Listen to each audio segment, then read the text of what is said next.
Sodom and Gomorrah, the cities of the plain.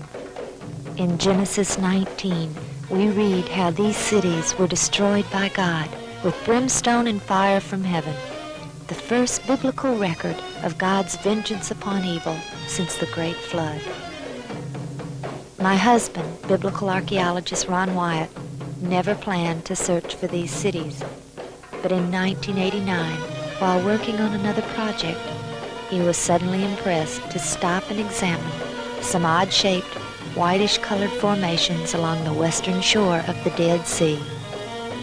After driving past these at least 30 or 40 times in the past 12 years, this time they suddenly looked like the shapes of city walls and buildings. Pulling over, he and his crew closely examined these desolate areas. Taking samples of the material, they discovered that they broke right off in their hand and disintegrated into dust the consistency of talcum powder, as Greg Brewer shows us here. In August of 1990, Ron returned to these sites to thoroughly explore them, 5 sites which he had thus far located. I accompanied him this trip along with Marv and Renetta Wilson of Garland, Texas. As we approached the first site we examined, we all could easily see the shapes Ron had described. As no roads led into these areas, we pulled our car off the road and began the long, difficult hike. There was no doubt that these areas were unique to the immediate surrounding area. It was very difficult to walk there, for the loose material made walking an arduous chore. Following what clearly looked like the shape of an outer wall, we soon met with a most breathtaking sight. The wall had ended, and we were now looking down into what appeared to be the entrance into the city. But before we entered, our interest was captivated by a most unusual find. About 100 yards from the entrance, upon a high level, was a singular shape. As we viewed it from all angles, we all agreed it plainly bore the shape of a sphinx.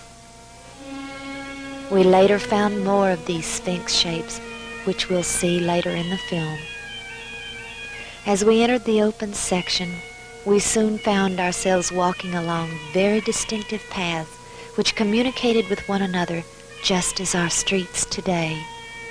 As we approached what appeared to be a dead end, we found it turned to the right and continued along until it met another street. There was distinct order here. These were clearly once streets, and along these streets were the shapes of buildings. Even to our untrained eye, the evidence was undeniable. The ziggurat shape near the entrance was almost perfectly preserved. Our research had yielded the fascinating fact that substances burned with sulfur or brimstone had a remaining ash that was heavier than the initial unburned substance. That explained our question as to why the ash of these cities had been able to remain all these 3,900 years. The layering present in all the formations was another positive evidence that whatever these once were, they had been burned at temperatures exceeding 4,000 or 5,000 degrees. This layering effect was the result of thermal ionization. Whenever a substance is burned at extremely high temperatures, the ions of the various substances being burned attract and repel, distorting the flame.